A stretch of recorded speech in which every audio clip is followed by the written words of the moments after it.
Seiring usainya pandemi global, perwakilan ASNLF dan Indonesia kembali berseteru di kantor PBB Jenewa, Swiss dalam forum Minority Issue. Bertempat di ruang utama nomor 20 kantor PBB di Jenewa, Swiss, awal Desember lalu, perwakilan Aceh Sumatera National Liberation Front atau ASNLF yang berpusat di Eropa menjelaskan nota keberatannya kepada pihak internasional tentang rencana Indonesia dalam menyelesaikan pelanggaran HAM berat masa lalu di Aceh, khususnya diselesaikan melalui tim penyelesaian non-yudisial. Delegasi ASNLF yang diwakili oleh Asnawi Ali dari Swedia dalam pernyataan sikap awalnya menuding Indonesia dengan memaparkan bahwa warga Aceh dan Papua Barat seringkali mengalami kekerasan ketika melakukan kegiatan politik untuk menuntut hak mereka. Lebih lanjut, Asnawi mengambil kesempatan pada forum tersebut untuk menyinggung catatan HAM Indonesia pada laporan Universal Periodic Review atau UPR pada November lalu yang disampaikan oleh Menkumham Yasona Lauli, bahwa menurut Kepres Presiden Jokowi, maka pelanggaran HAM berat yang terjadi di Aceh akan diselesaikan melalui jalur non-yudisial.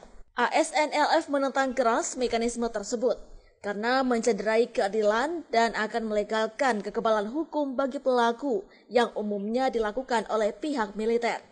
Bahkan lanjut Asnawi, apa yang dilaporkan Indonesia pada sesi UPR lalu bertentangan dengan semua laporan para ahli independen hak asasi manusia dan kelompok masyarakat sipil. Mereka yang paling keras menolak adalah aktivis HAM dan keluarga korban, karena terindikasi untuk mencuci tangan pelanggaran HAM berat dan melembagakan impunitas.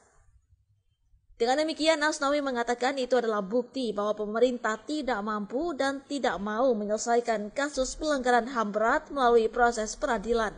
Saya Asnawi Ali, mewakili organisasi Aceh Sumatera National Liberation Front (ASNLF).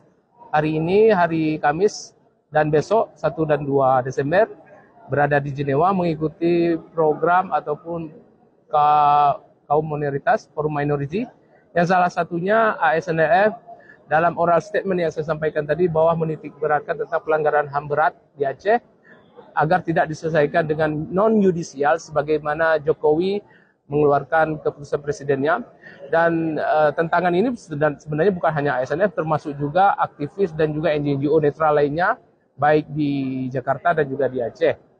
Saya sampaikan ini kepada forum dunia bahwa apa yang dilaporkan dalam UPR di bulan yang lalu di ruangan ini juga bahwa Indonesia memuji laporan peningkatan pelanggaran HAM agar rencananya akan diselesaikan dengan non-yudisial, dan sebenarnya itu adalah bukan yang sebagaimana diinginkan oleh rakyat Aceh dan juga aktivis lainnya. Oleh karena itu saya sampaikan di forum dunia ini. Sementara itu, dari pihak Indonesia yang diwakili oleh Anindityo Adi Primasto Agustinus sebagai Sekretaris Perutusan Tetap Republik Indonesia untuk Perserikatan Bangsa-Bangsa di Jenewa atau PTRI Jenewa, menyanggah klaim ASNLF bahwa Indonesia menghindar dari penyelesaian HAM berat, karena saat ini proses tersebut sedang berlangsung. Dalam forum Minority Issue itu juga, perwakilan Indonesia menjelaskan bahwa Indonesia berkomitmen untuk memajukan perlindungan bagi seluruh rakyat Indonesia tanpa terkecuali karena konstitusi Indonesia menjamin persamaan hak bagi seluruh rakyat Indonesia.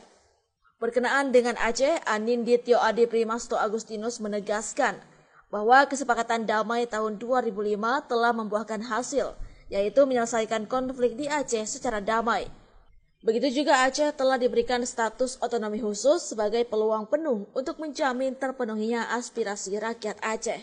Status otonomi khusus juga memberikan peluang kebutuhan untuk pembangunan di Aceh dalam segala aspek, yaitu sosial, ekonomi, politik, dan pendidikan.